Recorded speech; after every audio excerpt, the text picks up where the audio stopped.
On dangerous. Maybe Mike Tyson was always just a human time bomb waiting to explode. His life of violence and mugging in the New York ghettos led him to a school for delinquents.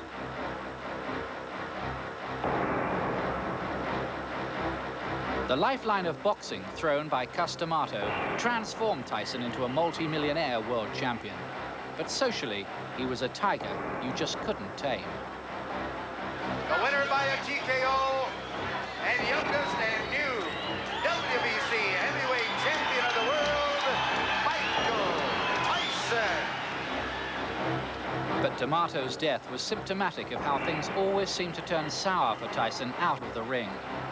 The ill-fated marriage to Robin Gibbons was an 8-month fiasco. And Tyson fell into the clutches of Don King. In the end, even his boxing life came apart on an astonishing day in Tokyo. He was on the way back when the time bomb finally went off.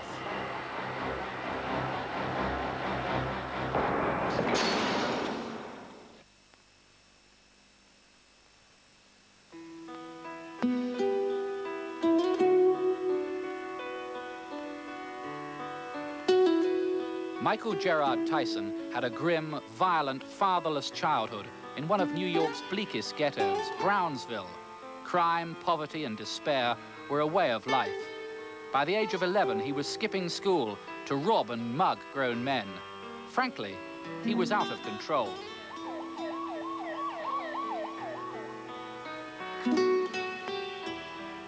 But from the tough Tryon Reform School, Tyson was brought here to Catskill and an eccentric old boxing trainer called Cus D'Amato. He had a reputation for straightening out young tearaways and had already molded Floyd Patterson into the youngest ever world heavyweight champion. D'Amato needed only one look at a 12-year-old Tyson to predict that here was another champion. Aim it here and bring the same hand. When he hits here, he's liable to bring it down. Even if he's got his life, bring down, bang, over here. Bang, with the left hook here or here.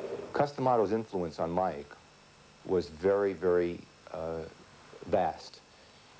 Mike Tyson grew up on the streets of Brooklyn, and in doing so, what Cus had to do was peel off layers and layers of the hate and racism and disregard for human life that developed on Mike in the years in Brooklyn. And only until he was able to do that was he able to reach the real fighter, the real person inside, and then start building good things: compassion, respect, and a great fighter. And Cus's job, which took 6 years, was very difficult and painstaking, but he succeeded. Very soon, Cus D'Amato became the father figure that Tyson never had through his turbulent childhood. He was always much, much more than a boxing trainer. It's the little things, the discipline that, you know, that Cus was instilling in him. You got to do this, you got to do this. Then come to the gym, go home and go to bed. You know, like Cus always said, all work and no play makes Jack a dull boy. So it wasn't like Mike never could go out. He could go to school dances. He could have a girlfriend. Cus encouraged him to have girlfriends when he was 16 and 17. So, but the main discipline was to have a goal, and the goal was to become heavyweight champion of the world, or I really should say to become a successful fighter. And to do that, you got to put your nose to the grindstone. That means gym work. Mike was a hard worker in the gym. He never gave a bad effort. When he was in the gym, he always worked hard, and that's what made him special. But it's all them little things: making the bed, getting up at a certain hour and go running, do the dishes, be polite, and different things like that, which Mike never had as a youngster. I'm sure he never had it. But the Tyson-D'Amato relationship wasn't always quite so cozy as some people have suggested. As Tyson's first trainer, Teddy Atlas, revealed, Tyson was still wild. Many times I would put him out of the gym as a disciplining him, tell him when he learns how to control himself, he would be allowed back in the gym. And when I eventually left, Cus took a different stand. Cus took a stand where he tolerated more things than I had ever seen him tolerate before. And he allowed certain behavior to be swept under the rug. The writing was on the wall. There were problems with Cus. It wasn't a beautiful relationship that it's made out to be. There was incidents where supposedly Mike spit at Cus when Cus had told him to do something, and things that were bad things that were happening between the two of them. But D'Amato was to become Mike Tyson's legal guardian. The old man would go for walks with his protege, trying to make him a more rounded character without losing the raw and wild instincts which gave Tyson his fighting edge. They'd sit for hours watching videos of old fights from the library of the men sponsoring Tyson, co-managers Jim Jacobs and Bill Caton. We financed all of Mike's amateur career. We spent literally hundreds and thousands of dollars for training expenses, for special equipment. Whatever Cuss asked for, he got. In fact, one of the things that Cuss needed, of course, was training. It was hard to get sparring partners for Mike because he was so ferocious in the ring. He'd destroy him. So one day I got a call. Jim was out. Cuss would usually speak to Jim and me together on most items, but Jim was out and Cuss called me when Mike was just 15 years old and said, "You know we need sparring." And I said, "Yes, Cuss, I know you need it, and I know you're making every effort to get it." He said, "Well, I have now the opportunity to get two superb sparring partners. They've just finished training Larry Holmes. They're on their way home, and they're willing to come in and work with Mike a week each." So I said, "Grab them." So Cuss said, "But they want $1,000 a week each." I said, "Grab them." Cuss said, $1,000? I said, yes. So there was a 15-year-old boy who was getting $1,000 a week sparring partners, which is just what Larry Holmes had been paying them, the heavyweight champion of the world. And this is typical of how we treated Mike. There was nothing that we would not do for Mike to get him to achieve all his potential. On March the 11th, 1985, an 18-year-old Tyson made his professional debut against Hector Mercedes in New York. Tyson's dreams of Olympic glory as an amateur the previous year had been foiled when two dubious decisions had robbed him of a place in the American team. But his ferocious, big-punching style was always better suited to the pro game, as Mercedes found out that night. D'Amato watched with pride, but his post-fight words now seem bitterly ironic. Having watched him come from where he was to what he is, I can say honestly I have a very deep affection for him, I do. And doing as well as he's doing and improving as he has gives me the motivation and interest to stay alive. Because I believe that a person dies when they no longer wants to live. Nature is a lot brighter than people think. Little by little, we lose our friends that we care about, and little by little, we lose our interest, until finally we say, well, what the devil am I doing around here for? We have no reason to go on. But I have a reason with Mike here, and he gives me the motivation. I will stay alive, and I will watch him become a success, because I will not leave until that happens. The plan was for the teenage Tyson to have a fight a month, to pile up the wins and the publicity. The opposition at this stage comprising modest journeymen like Don Halpin, men who were there for survival and a pay night. In truth, they were simply cannon fodder for Tyson's concussive punches. There was an inevitability about it all, but the film of these fights would be packaged and sent to boxing writers by Caton and Jacobs. And with it, there would always be a blurb about this being the next world heavyweight champion. And the next victim, please, Michael Johnson. People were now starting to talk about Tyson. He was still a novice, but the word was getting around, and many of his opponents were beaten before they got in the ring. Down he goes, the left hook. Just buried him, dug him in the ribs. I think it was a Michael left and a right. Johnson went goodbye. That left hook just caught him and sent him right to the canvas. 23-pound weight advantage, my goodness. and he put it all right, there. The right to the head, and it's all over. Goodbye. But now came a more significant bout. Many writers felt D'Amato might be making a mistake, putting Tyson in with a good, experienced boxer like Donnie Long. But look what happened. Tyson again, another one of those fresh youngsters, only 19 years of age. Long is 27. Oh, wow. Well, that was quick. Tyson putting him down here early in the first ring. Cappuccino looking on closely. You see Long holding those gloves up to say he's all right, but is he? Here comes Tyson. Left hand again. Well, he nearly sent Long out of the ring with that left hook. Tyson. Oh, Long is down. Second time. Another knockdown. There is no 3 knockdown rule, but the referee can stop it after 3 if he decides so. This is very impressive. Mike Tyson not expected to come out this strong against Long. 5 of 8 have fallen in the first. Is it 6 of 9 as Tyson comes out with a strong right-hand barrage again? This is as bad as I've ever seen Donnie Long look, but give Tyson credit. That's it. Wow.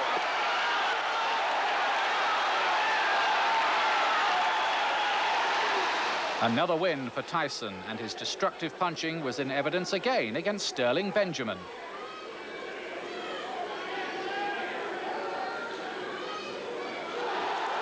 D'Amato always taught his boxers coldness, impersonality and detachment, and Tyson listened and learned so well that D'Amato tolerated the youngster's occasional wild sprees with drink and women in New York. He always returned and trained superbly, and in the ring, he was proving himself a great finisher.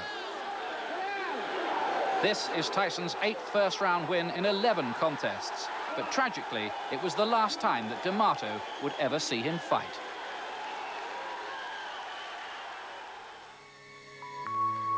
Cus D'Amato, the man who'd seemingly saved Mike Tyson from a life of crime and despair, died on November the 4th, 1985. Tyson was among the pallbearers, along with Cus's other world champions, Floyd Patterson and Jose Torres. But afterwards, he went into hiding to be alone with his devastation and his memories.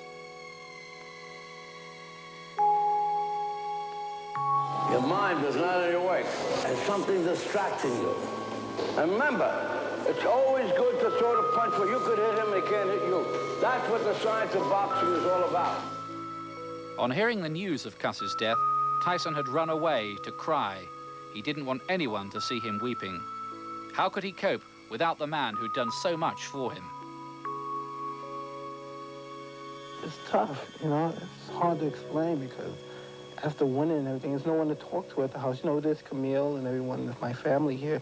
But still, when I'm lonely and bored like I am now, I used to only be bored part of the time. Then I talk to him and he keep me in suspense. But now I'm bored all the time. I have nothing to do. I just always try to think of everything that he told me and remember. But life at Catskill went on for the boxers and for Cus's lifelong companion, Camille Ewald, who Tyson loved and trusted above all others. Only 9 days after Cus's death, Tyson was due to fight Eddie Richardson. He'd been asked if he wanted a postponement. No, he said, Cus would have wanted me to fight and go on to become the heavyweight champion of the world. Fighting in memory of his beloved trainer, Tyson made Richardson pay very heavily that night.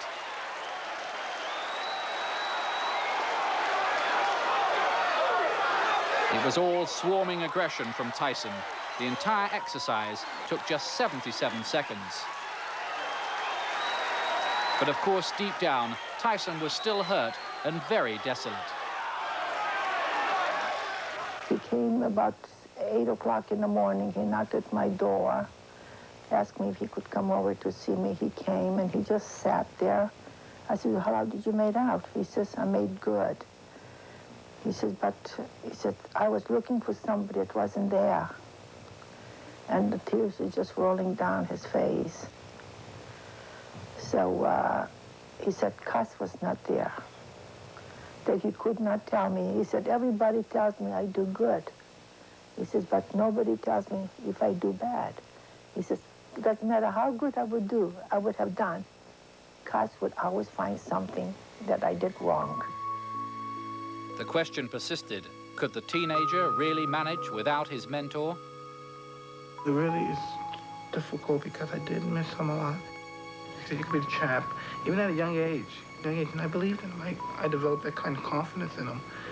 And we just made it, that was the destiny, no matter whatever happened. And he's discussed times that he wasn't feeling well and he doesn't think he's going to be around. But he said no matter what, the job must go on.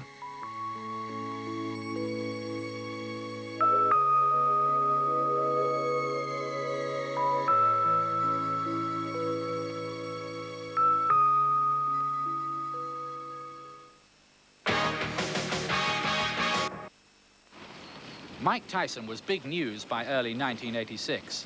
The story of the reformed ghetto thug who spoke with a lisp and kept pigeons and yet fought like a savage certainly captured the imagination. There was no cuss anymore, but trainer Kevin Rooney was his disciple. I believe that, I helped keep Mike on the right path, and hopefully you remember, you learn something from someone and you carry it on in your life. So when Cuss died, I just said, let's just keep fighting and let's fulfill Cuss's prophecy, his statement that he'd be the youngest heavyweight champion. So, it was like 2 weeks later, a week later, we went right out to Houston and had another fight. So the way I mourned it, and I guess Mike mourned it too, is we just kept fighting. Tyson was now moving on to a higher class of opponent. Former title contender James Quick Tillis was a cagey, clever and durable opponent who'd give the 19-year-old his most searching examination to date. In the fourth round, though, it looked as if there'd be a familiar ending. Tillis was on the floor, but got up again. He lasted the full 10 rounds, the first man that Tyson had been unable to knock out. This decision is still undefeated.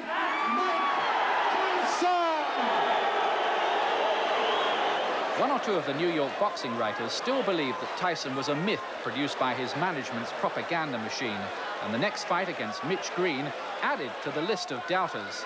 The 6'5" Hulk Green became the second man in a row to take Tyson the full 10 rounds.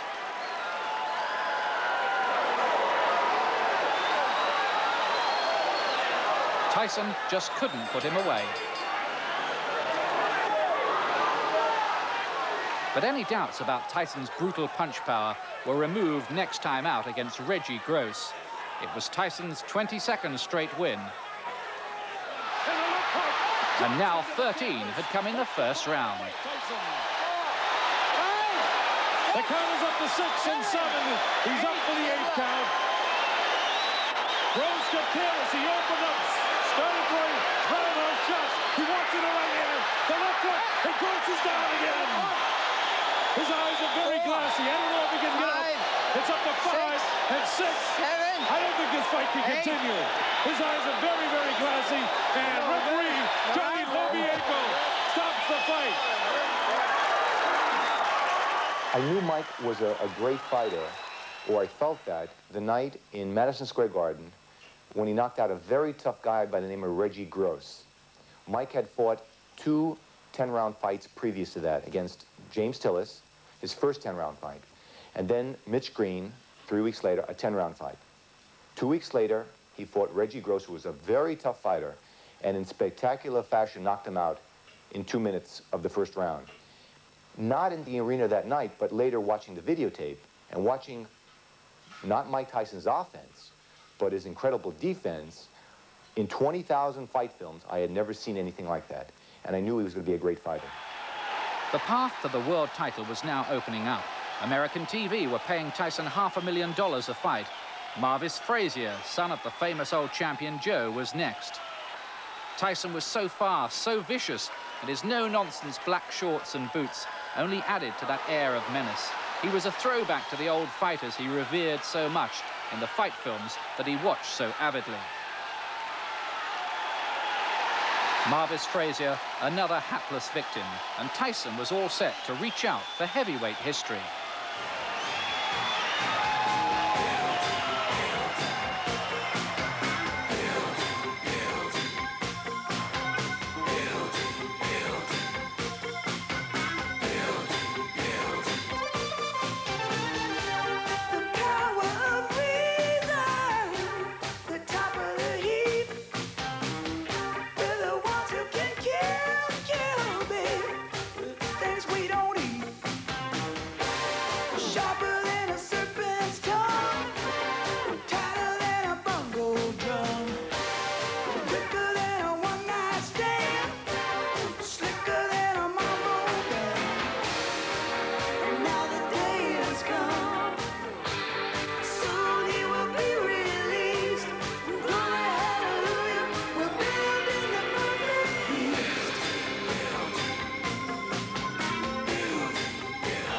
Undefeated in his professional career with 27 wins, no defeats, 25 KOs. He is the challenger, Mike Tyson.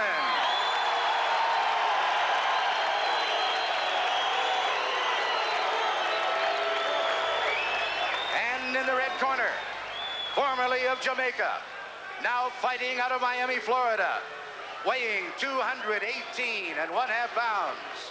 His professional record consists of 31 wins, 4 defeats, 1 draw, and 23 KOs. He is the WBC heavyweight champion of the world, Trevor Berbick. This was the moment. It was November the 22nd, 1986, the 23rd anniversary of Kennedy's assassination. America was mourning, but the hoopla in Las Vegas was as outrageous as ever. And Mike Tyson, bidding to become the youngest heavyweight champion of all time, started a very hot favorite to relieve Trevor Berbick of the WBC title. Tyson was in charge almost from the word go, and Berbick was soon to become a bemused and very bewildered ex-champion. Another big left hook by Tyson. Tyson's punches even sound different than most heavyweights. Trevor appears to be trying to keep Tyson backing up, making him fight his fight.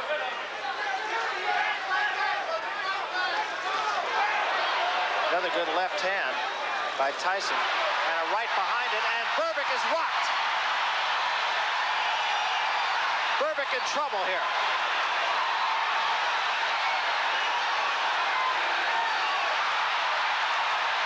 Berbick just trying to get through the round. He's hurt, no question.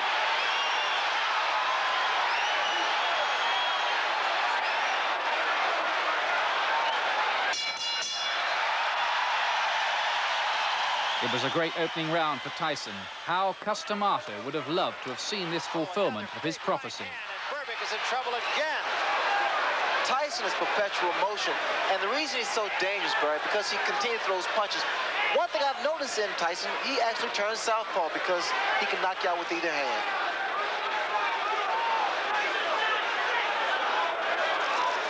He has good leverage because he keeps his balance. He missed with that uppercut, but didn't miss by much.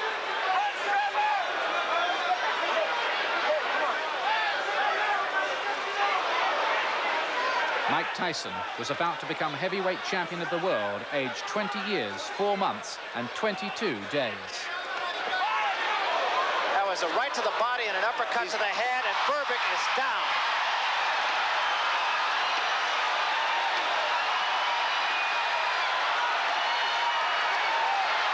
This one is going to be over, I believe. It's over. That's all, and we have a new era in boxing. The greatest thrill in being with Mike Tyson and watching him fight, and his greatest fight, being part of, was obviously the Berbick fight, in Mike Tyson winning the heavyweight championship of the world. Because that's what everything had been working toward, and that's where Mike had to withstand the tremendous pressure of being the youngest fighter ever to challenge for the heavyweight championship, and not permitted to lose a round, unlike tennis players or basketball teams or football teams that can lose rounds or matches and still be world champions. Mike Tyson could not lose a round, nor could he even be allowed to be hit. So in the way he accomplished victory in the Berbick fight in spectacular fashion, that was the greatest thrill. But of course, with the title of world heavyweight champion comes a life lived in a media goldfish bowl. Tyson's every move was now public property. The days when he could idle away hours alone with his pigeons had gone. Now there was invariably a camera somewhere around. But at this stage, his love affair with the American public was still sweet. Very soon, things would change. Unbelievable. Meanwhile, efforts were being made to unify the world heavyweight title. So Tyson now met Bone Crusher Smith, the man who held the WBA version of the championship. To be quite honest, it was a 12-round bore. Tyson was on top but uninspired. Smith looking only to survive. Until the last round, that is.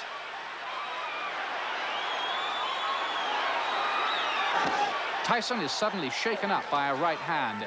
Many wondered what might have happened had Bone Crusher been more ambitious earlier on. As it was, Tyson quickly re-established control, and the verdict was a formality. There could be no doubt Tyson had won it. Ladies and gentlemen, here is the decision of the judges. Judge Lou Tabbitt scores 120, 106. Judge Jojo Guerra scores 119, 107. And Judge Dalby Shirley scores 119, 107. For the new WBA, WBC heavyweight champion of the world, Iron Mike Tyson. But even as Tyson stepped into his next title defense against Pinklon Thomas, the camp were getting worried by his wild nights out and violent mood swings. In the ring, though, he was still getting away with it. There's the uppercut.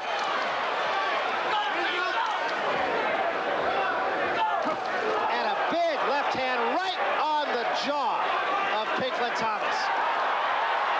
Thomas is in all kinds of trouble. Still 30 seconds to go in the round. What's the uppercut?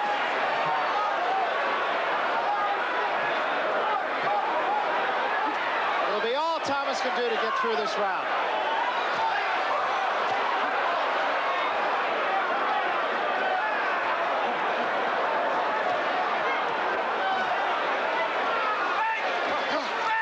Seconds remaining, so he will get through this one. Brutal first round. There was a big uppercut by Tyson. And the way he's doing his way now, but he has to forget about the crowd. Do it his way. And don't be embarrassed by his performances. Or a certain performance. And a left hand, and that staggered Thomas. Thomas in trouble again, and now Tyson moves in for the kill. Two uppercuts and a left hand. Thomas trying to hold on. Serious trouble, and down he goes. It was all over for Pinklon Thomas. Mike Tyson had scored another knockout win. 7, 8, 9. Theories, of course, had abounded about how you could beat Mike Tyson. And Pinklon Thomas's trainer, Angelo Dundee, had won that night. Quite clearly, it didn't work. Tyson was still undefeated. His partnership with Jim Jacobs was working a treat. Jacobs could never be Cus-D'Amato, but there was respect and rapport between them, and a belief, too, that Tyson could go on to become one of the greats.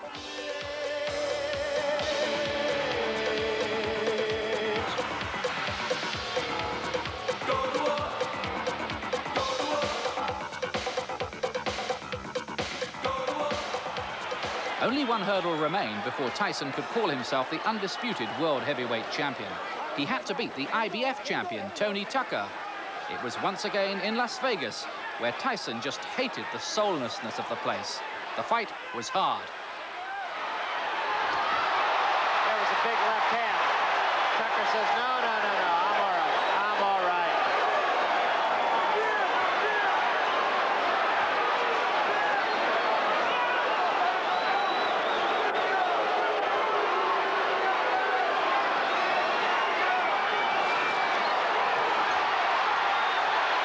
Finishing with a flourish. And so is Tucker. Great finish to a pretty entertaining evening.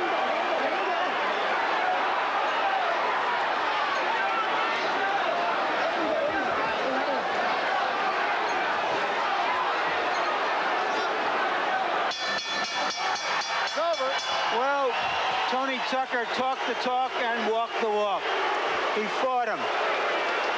And he was a better fighter than most of us knew that he was. There's an old saying in boxing, you never know how good an unbeaten fighter is. And an unbeaten fighter is hard to beat because he doesn't know that he can be beat. And that's how Tucker fought tonight.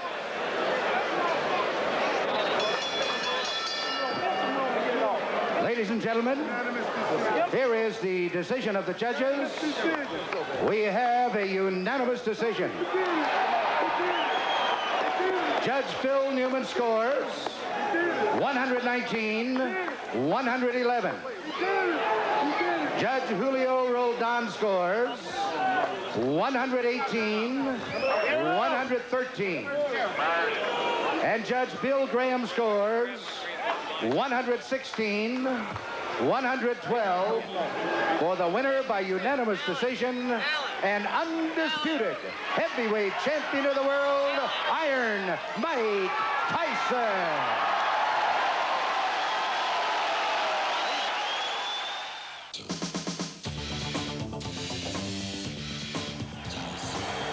Mike Tyson was now the biggest moneymaker in boxing history. But even now, there was the feeling that his private life was a volcano waiting to erupt.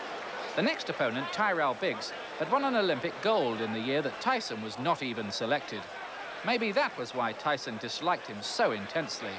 In a chilling pre-fight remark, he horrified listeners by saying, "If I don't kill him, it don't count." Tyson was on top from the start, and the way he spun out the punishment was almost sadistic. By the seventh, the hapless Biggs cut a pathetic figure. Biggs, of course, has never been known as a guy who could put a man away with one punch. He dropped Snipes with a good right hand, but he didn't put him away. The elbow there from Tyson. Kevin Rooney was telling Tyson, get a couple head fights.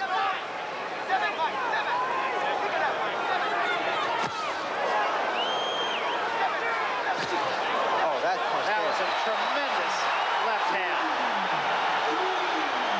4, 5, 6, 7, 8, 9.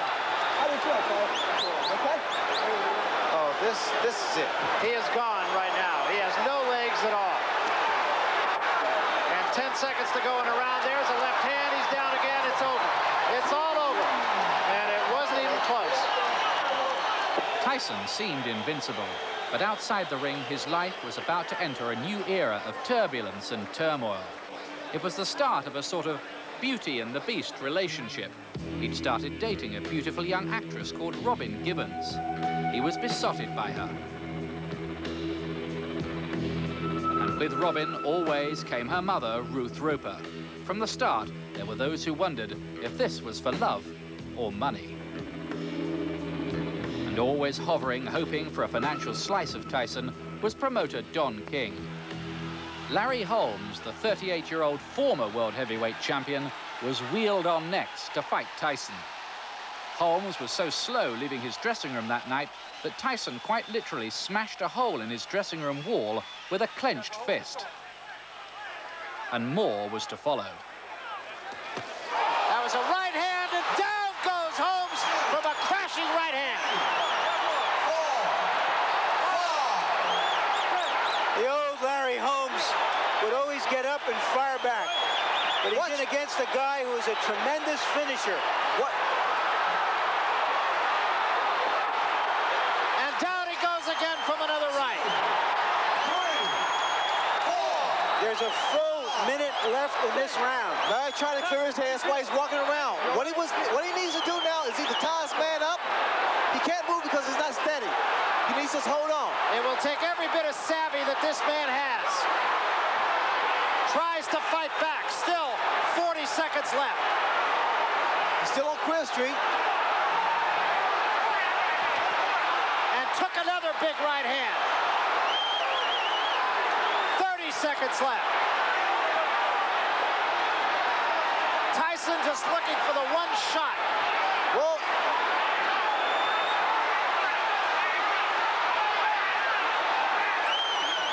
15 seconds left.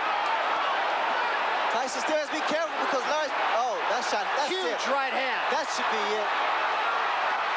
And down goes Holmes, and that's going to be it. It's over. That's all. The question now had to be asked whether Tyson would go on to be ranked as one of the greats alongside Ali, Lewis, Marciano, Dempsey, and Jack Johnson. It was starting to look like it. Then in February 1988, right out of the blue, Tyson married Robin Gibbons, and on the surface they seemed happy enough. But now she and her mother tried to move in on Mike's boxing life, telling co-managers Caton and Jacobs that she was taking over her husband's affairs. The situation became even more complicated as Jim Jacobs lay dying from leukemia in hospital. At the time, Tyson was in Japan, defending his title against Tony Tubbs. Tubbs was the former WBA champion. For a time, he did quite well, but only for a time. In the second round, Tyson took over. Good left by Tyson. Tubbs reeled. Those hands must be kept up higher. And again, like I stated earlier, Jim, I don't think it's a good idea to exchange punches with Tyson. Good body shot, but you need combinations then. 30 seconds left in the round. Both fighters have had their say here. I couldn't tell whether or not the punch hurt. Tubbs is hurt. Tubbs is hurt badly. It was a left hook. And it's over.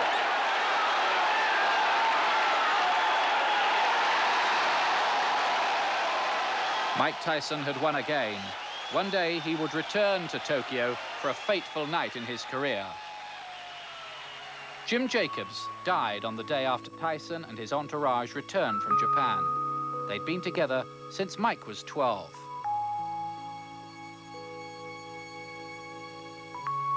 Like Customato before him, Jim Jacobs had played a paternal role in Tyson's life. The champion told a friend he felt so awful he wanted to commit suicide. "People think I'm tough," he said, "but I'm crying now." Neither Robin Gibbons nor her mother, Ruth Roper, attended the funeral. When Jimmy died, Mike lost someone else, but he was married to Robin. He chose to buy the bull that Robin said, "I'm pregnant." And so now he's got this wife, and with the wife comes the mother-in-law and the sister and the secretaries and these different people. Now, Mike made that choice. No one discouraged him not to make it. He didn't ask me for no advice. If he asked me, I told him not to get married. Now, then Jimmy got sick. We went to Japan. When we came back from Japan, Jimmy died. Now, when Jimmy died, the women just started again. They really intensified the pressure of trying to take over Mike's financial matters, and that's what they did. So, Mike had Robin's shoulder to cry on, and what a bad shoulder that was. Mike unfortunately became obsessed with Robin to the point where he lost all sense of what was right and wrong. If they asked him to do something, he'd do it.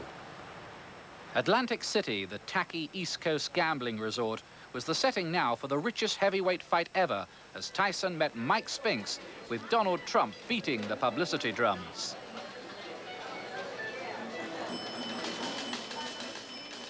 Just heard that this is the greatest live gate in the history of professional sports, $12.3 million. But the press hated Robin and Ruth. Gold diggers, they claimed. And now, ladies and gentlemen, once and for all, let's get ready to rumble. 12 rounds for the undisputed heavyweight championship of the world. Michael Spinks, who'd ended Larry Holmes' heavyweight reign, was reckoned to be Tyson's stiffest test yet. But even beforehand, he looked a frightened man. Tyson went into this fight with his private life front page news. But I remember him saying once how he actually thrived on the chaos.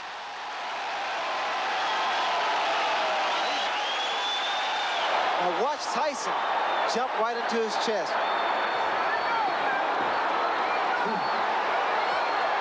Michael Spinks, give him a little movement. Keep those hands high. Very, very high. Stepping in. All right, stop punching. Whoa, whoa. Hey, Mike, knock it off, man. Knock it off. Cappuccino already warning Mike about the elbows. Various opponents have complained that Tyson rocks them with elbows along the ropes in close. You see the tactics used by Michael Spinks now. He's throwing his jab, but he has to keep those hands extremely high. Watch for the uppercuts, too. Tyson landed a left hand in close quarters, and now Cappuccino goes to work again. Tyson not afraid, as we expected, and Spinks ready to mix it up with him. Tyson along the ropes doing damage. Michael Spinks has to keep moving because every shot... Uppercut landed inside, and Spinks went down. It was the left uppercut. I was surprised there was a body shot that put him to the canvas. And that is the first time Michael Spinks has ever been down in a professional fight. And he's down again and in serious trouble. A right hand right on the chin. 6, 7, 8. He's not going to make it. It's all over. Sensationally, it took just 91 seconds, and for every one of those seconds, Tyson earned £133,000. It was, by common consent, his greatest night. He looked like devastation personified. Even Spinks' manager, Butch Lewis, thought so. The night that Mike Tyson faced Michael Spinks was his best. I mean, he was in that ring probably that night. One of a boxer who was unbeatable that night. With all the chaos in his life going on at that time, wife, management, all of those things, and I think he had taken it all in, as you say, with the fire in the belly, the desire not to use, again, the cliche, but he had that killer instinct. And that night, he saw in Mike Spinks an opportunity to fight off all of those things and knock him out of his life. Mike Tyson went out that night to just demolish not only Mike Spinks, but all the other problems he had. From that night on, from that fight on, should I say, the media then, 90-some odd seconds, he demolishes Spinks, who was looked at as one of the smartest boxers that ever stepped in the ring. He is what we all thought. He's gonna be great. But now, Mike Tyson, he needed that other element in his life to hold him, to maintain that fire in his belly, to maintain cutting down on a lot of what went on the outside so that he did not neglect what made him show everyone that great potential he had. He started to kind of give more to the outside than he was to what he had to do to prepare himself for the ring. Whose fault that is? Hey, you don't want to put the blame on anybody, but you have to point the finger at Mike Tyson. Because Mike Tyson has to, at some point, grow up and say, what's best for Mike Tyson? Bill Caton, sole survivor of the old management team, was reduced to a TV commentary role as he found himself being estranged from Tyson's camp. Promoter Don King, the ex-Cleveland convict, was courting the champion now, and a legal battle raged between Caton and King for control. Insults flew, but in reality, King had the reins now. And where some of Tyson's old indiscretions were hushed up, now everyone knew. At 4:30 one morning, Tyson ended up in a street brawl with one of his old fight victims, Mitch Green. Tyson ended up with a hand in plaster, and Green looked far worse. Then Tyson drove his car into a tree. One lurid account called it a suicide attempt. And Tyson's marriage was creaking at the seams. Robin Gibbons' sister told a magazine that Robin was being emotionally damaged by Tyson's sometimes berserk behavior. For the moment, though, the couple adopted a siege mentality. I never want my husband to be in a position to have to fight another fight. I want him to step into the ring as often as he wants because he wants to, because he enjoys it, never for financial reasons. I think it showed a total lack of regard and understanding and respect for Michael to suggest that Robin would only love Michael for money. It means that, or that I would only love Michael for that reason, or any member of the family. It hurt me for him. Regardless of what anyone says about me, my wife, and my mother-in-law, regardless of what anybody, no one knows us, and we have each other. After only 8 months, Mike Tyson and Robin Gibbons were divorced, due, it was said, to irreconcilable differences. Robin spoke of her husband's unprovoked rages of violence, but polls in the American press cast Tyson as the victim. Yet again, Tyson had lost someone close. D'Amato, Jacobs, now Robin. He was an angry man. And there were clashes now with trainer Kevin Rooney, who would soon be fired, and how he would be missed. Tyson had now cut all his boxing links with the D'Amato era. He was now a Don King man through and through.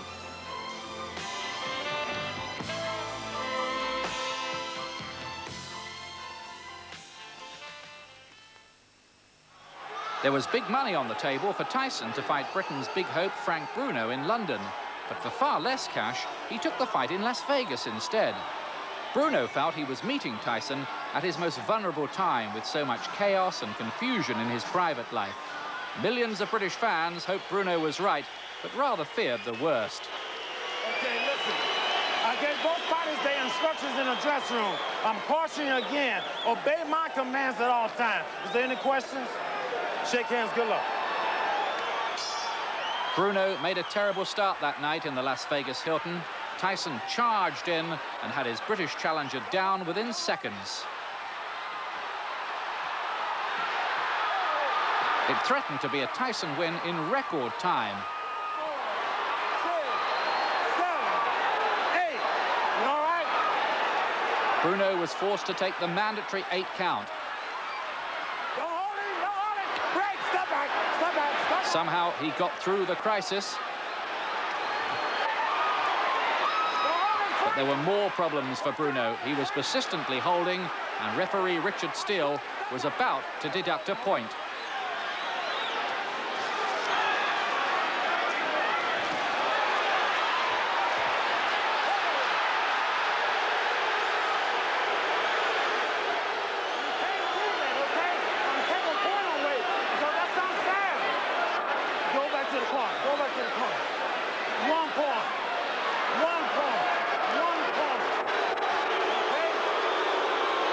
The British fans in the crowd didn't like it.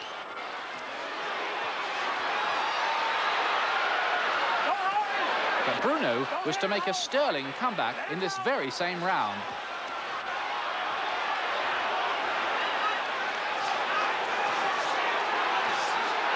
He rocks Tyson with a left hook, and for a couple of seconds the champion was in terrible trouble. But Bruno failed to seize the moment, and his chance of becoming Britain's first world heavyweight champion of the century was gone. Tyson's head cleared, and the momentary crisis passed.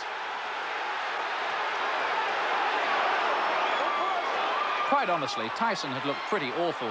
His timing was way off, and it was hardly a convincing argument for the new training team he and Don King had hired to replace Rooney.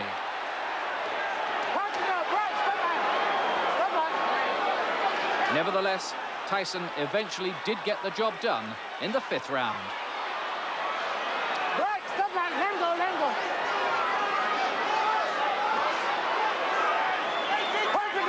And this was the barrage of punches that did it.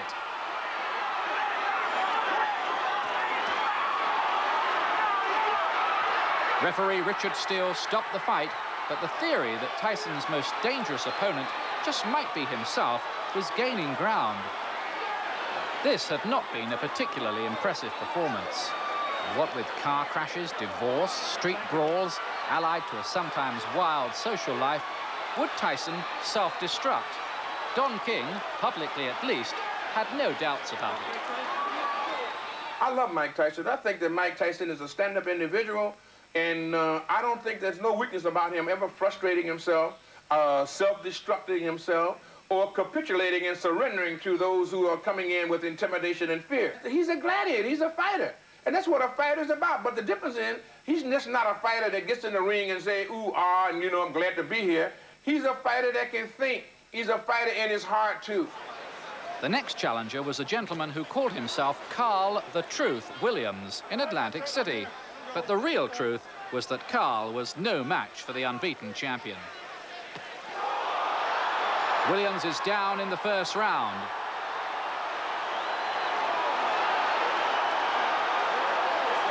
He struggles to get up. But after failing to convince referee Randy Newman that he's in any state to continue, the fight is stopped. It was mildly controversial, but it helped Don King and the team to answer the critics for a time. The champion was, they claimed, flourishing under the new regime. Events, though, were to prove otherwise. Tyson and King were soon to be heading back to Tokyo to meet a supposed no-hoper. His name was James Buster Douglas.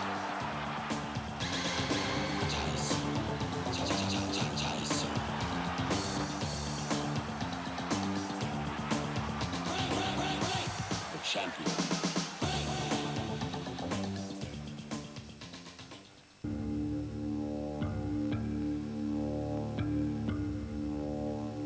The champion, the challenger, the champion, the challenger.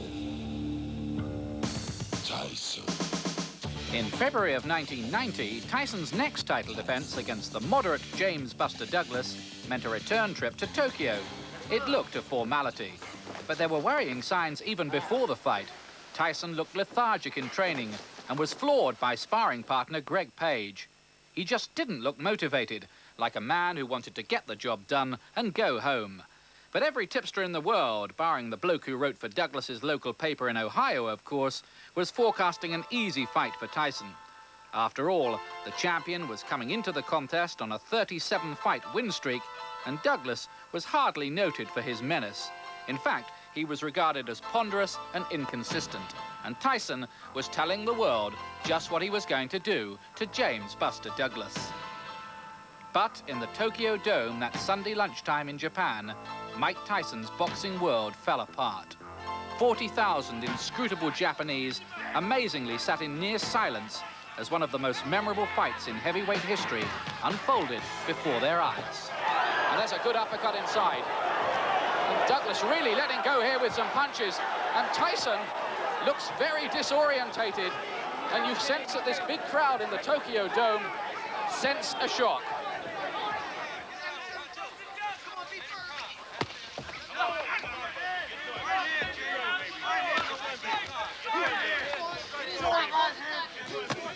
And there's another right.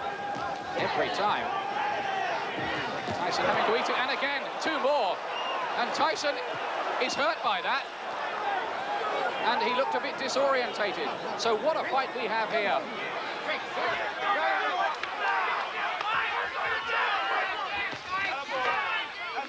No.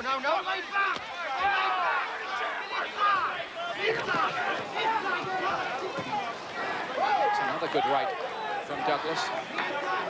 Fair punching there some way along the line too, I think, from Tyson. He's really starting to unload now, Douglas. And Tyson wants to cover up on the ropes. You could be watching one of the big sensations here. And Tyson's eye, the left eye, is closing now. And he looks down and he's got Douglas with that punch. Sensational stuff. Can Douglas get away from it? What a turnaround. I don't think he's going to get up. It's at 8, 9. He's not going to make it, I don't think. Is he on his feet? Just about. Referee Mayron lets it go on. What a fight we have here.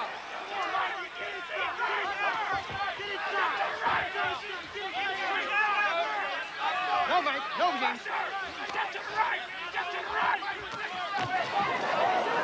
Really is developing into an out-and-out war, as they call it, in the boxing fraternity now. Break.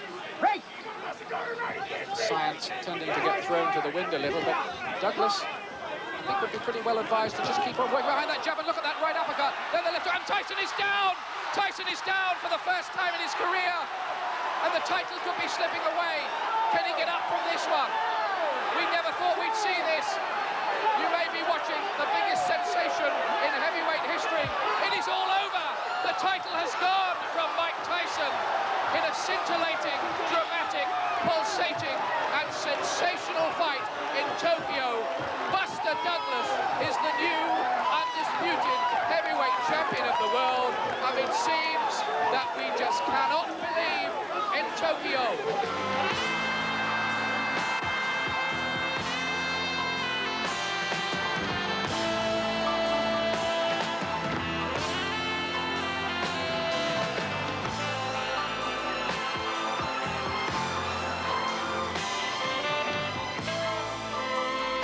Now a protest from Don King.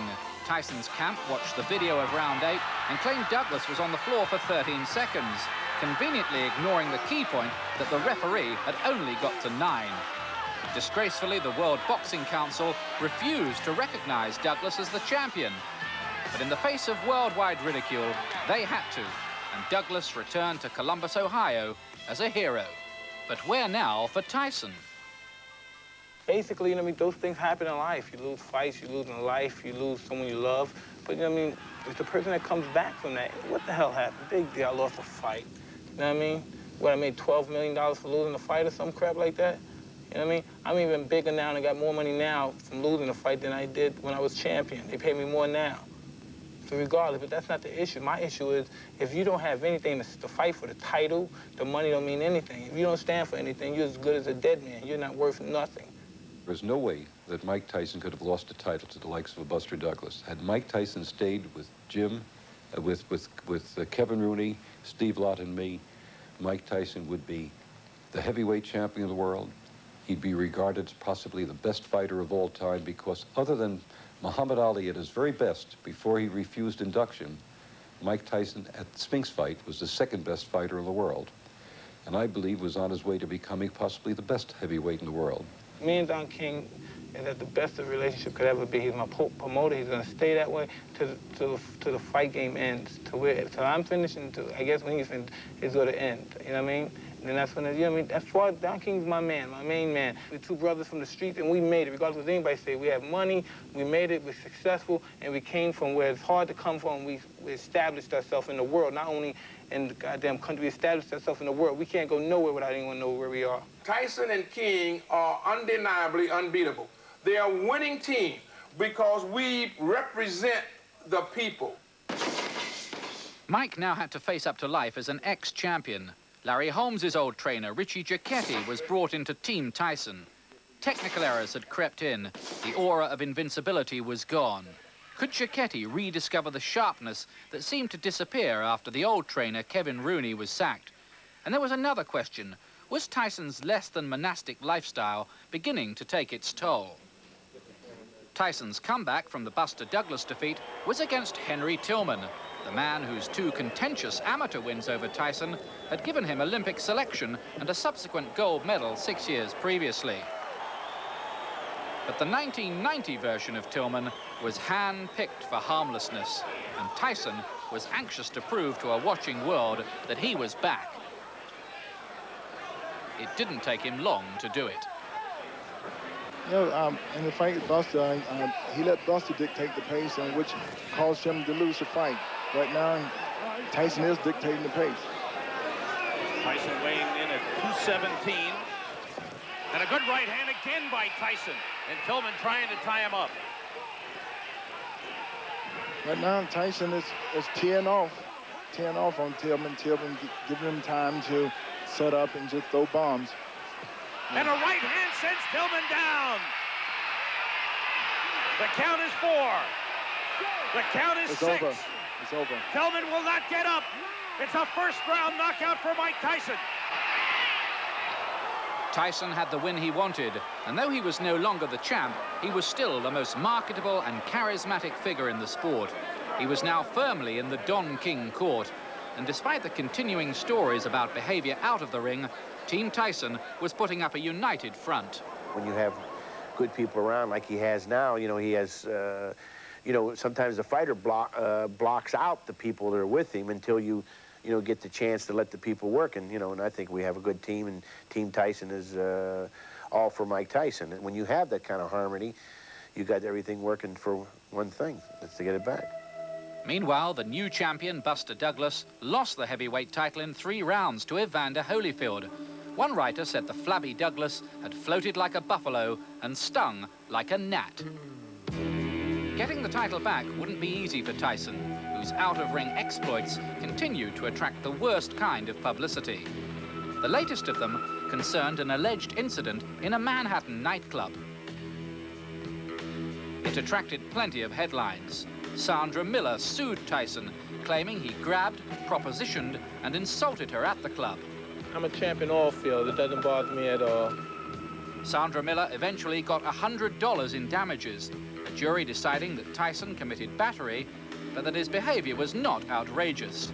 He complained of character assassination. You write these things and people just say, wow, this is what's going on. Because basically, the 5 billion people on this planet, don't have a, don't even have a sense of idea of what's going on because they don't know me. So they happen to believe what they read. And these people, they just go out to criticize people. They criticize me. They send lies. They made me embarrassed to go home and see my stepmother. They made me embarrassed to go to church because of the lies they bring. And the most I can say, them. They don't have enough heart to say it in front of my face. That shows what kind of men they are. But now there was another setback. Tyson needed 48 stitches in a cut eye. His next fight was postponed. Once more, the culprit was Greg Page, who'd floored him like this before the Douglas fight. But after a delay, London-born Alex Stewart was waiting for Tyson. He looked like a rabbit frozen in the car headlights.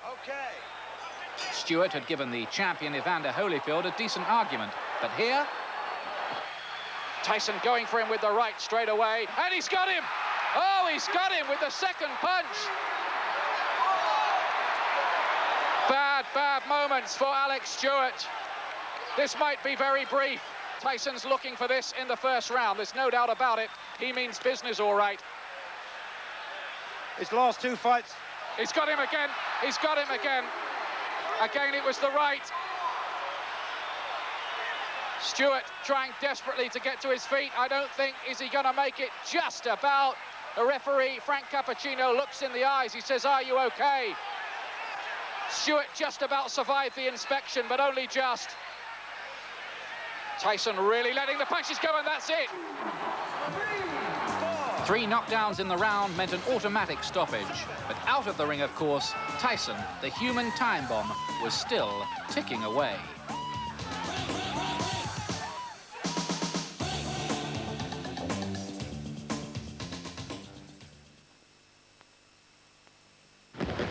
Even by the outrageously tacky standards of Las Vegas, the Mirage Hotel Casino, with its mock volcanoes, rainforest, white tigers and dolphins, is fairly astonishing. It's here that Tyson faces his first real test since the shock defeat by Buster Douglas. He meets the big-punching Canadian, Donovan Razor Ruddock. Oh, and then a left hook, and down goes Ruddock. And he's saying it's only a slip, but referee Richard Steele is counting that as a knockdown, and Ruddock is not happy about that. So much riding on this one. Neither of them can afford to lose it if they want to get that heavyweight championship. A good left hook from Tyson, and down goes Ruddock.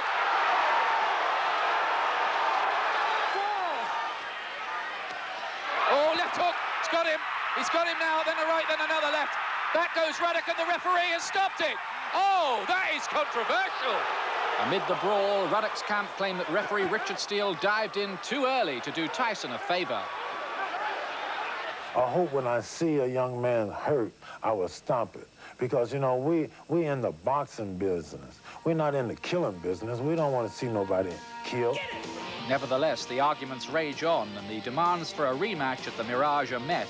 And the suspicion that Tyson is socially incompetent gains ground with some bizarre pre-fight behavior. I come out of bed with girls to fight you. There's something you can't buy in that class, and you don't got none of that. You're sweet. I'm gonna make sure you kiss me good with those big lips. For his next exercise in bad taste, Tyson turns up at a press conference on a stretcher. There are stories that he's falling out, too, with Don King, that he even threw a toaster at him. No, man, he threw the toaster at me, man. You know what I mean? I love you, Mike. Do you love me, Mike? I love you. All right. Did you see now?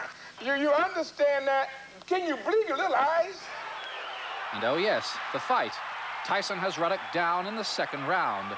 But this again is not a particularly impressive performance. Somehow, the old devil's just not there. Ruddock has to take a second count, but in what the Americans like to call a slugfest, Tyson is hit and hurt plenty of times himself. Tyson wins a clear points decision, but there's a feeling that he's already past his best. Someone called him the oldest 24-year-old in the world. But the stage is now set for boxing's first $100 million fight. Tyson bidding to regain his title from Evander Holyfield. It'll go down as the richest fight never staged. Suddenly, Tyson has a bigger fight. He's accused of rape. Desiree Washington, a contestant in the Miss Black America Beauty Contest, alleges that Tyson, a celebrity guest at the competition, raped her after she rejected his advances. There is, too, a charge of sexual deviant conduct. This is Tyson's downtown hotel, where the rape is said to have taken place. Tyson's lawyers ask for the case to be dismissed, but a grand jury indicts Tyson. He'll have to stand trial.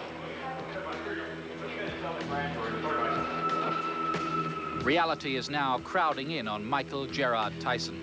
He starts to realize that this is one incident that can't be swept under the carpet or solved with a little hush money. Desiree Washington is not going to drop the charge, nor are the Indianapolis prosecutors. Having lost his title, Tyson is now in serious danger of losing his liberty. For the moment, he's on $30,000 bail.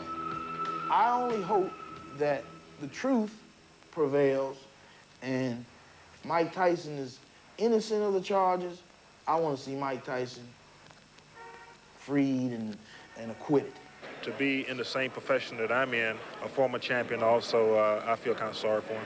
If Cuss was still around, in no way do I feel that Tyson would be in any kind of jeopardy in any of these things that we've been hearing over the years since Cuss has passed away. While all this is going on, Tyson, so we're told, has been injured in training. The big fight against Evander Holyfield is off.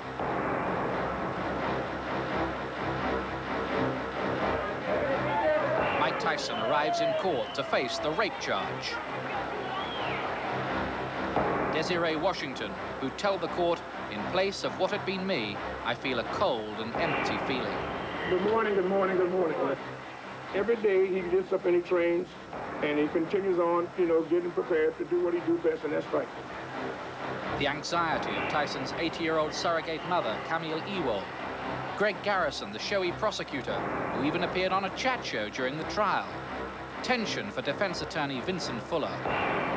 And through all of this, Tyson maintained his innocence and claimed that the beauty queen contestant had consented to having sex with him.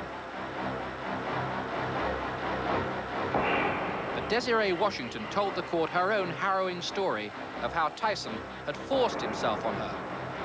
The trial is held up for a day after a fire at the jurors' hotel. There's clearly some cause for misgiving about the safety of the jurors in such a high-profile trial. For Mike Tyson, it's his word against that of the 18-year-old beauty queen. Who will the jury believe? Tyson would soon know his fate.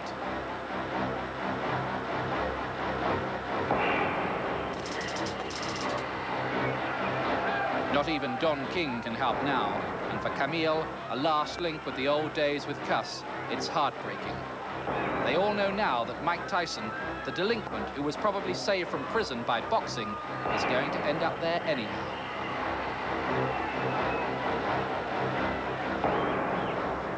Tyson has come from the gutter to the top and down again. We do have a sense of compassion for any defendant who's convicted of a crime and faces the uncertain future that this young man does. So we're not going to pop any champagne corks, but we're all profoundly grateful that the system has worked once again. If Mike Tyson were in front of you and you could talk to him, what would you say, if you could, to Mike Tyson today? I would tell him that he's sick, that he hurt me really bad. I would tell him you need help. You know, I didn't do this to hurt you. I didn't do this to take your career away. I did it because you need help, and if your so-called friends weren't big enough to tell you, at least I was. You hurt me, and I was big enough to stand up to you and tell you you need help. You hurt me, and I'm trying to help you. Tyson arrives for sentence. He knows he's going to jail, but for how long?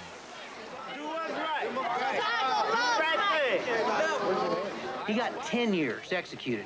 She's suspended 4. Now, that was for a variety of reasons on her part. It cuts down the time he spends in the penitentiary. It does not mean he got a 6-year sentence. He got a 10-year sentence. And that means when he gets out of jail, and however many years it takes him to get out, he's facing the rest of whatever that is after he's done that many years. Remember that it's day for day good time. It doesn't mean he's going to do 3 years. He may do the whole 6. He may do the whole 10 if he can't behave himself and he gets out and gets himself jammed up again. For promoter Don King, his most prized fighting asset is for the moment worthless. Camille Ewald, Tyson's surrogate mother, one of the few people in the world he loves and trusts. She'll wonder, would all this have happened if Cuss had been alive?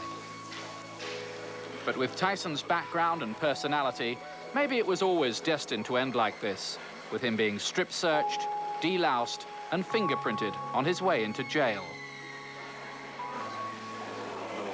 Well, it's a terrible tragedy, and you can't blame anybody else but Tyson. I think it's going to be very difficult for Mike being on top of the world, and now being in prison is like the bottom of it's in the pits. I think it could be a scary thing for him. I think suicide could, believe it or not, be a possibility. 2 years and 2 months ago, he was the heavyweight champion of the world. Today, just another convict. All those millions of dollars count for nothing in the face of the law.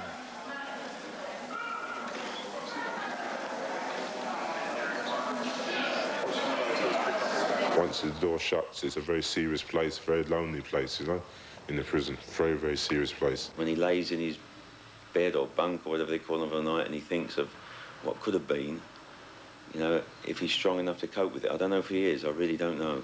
We're going to go to jail here? We're going to go to jail. Tyson cuts a confused, lonely, and incongruous figure as he waits to swap his smart suit for a prison uniform. To think that Mike Tyson is going to jail, it was very sad. You know, it was sad, of course, for the girl to have gone through this, but for me to think that my friend is going to jail is very sad. There is an appeal, but it could take a year. For the moment, Mike Tyson is in a cell similar to a lion's cage at London Zoo. There's an old saying that you can take the man out of the ghetto, but you can't take the ghetto out of the man. But of course, the savagery that made him such an exciting fighter was probably born of that grim background. That was a right to the body and an uppercut to the head, and Berbick is down.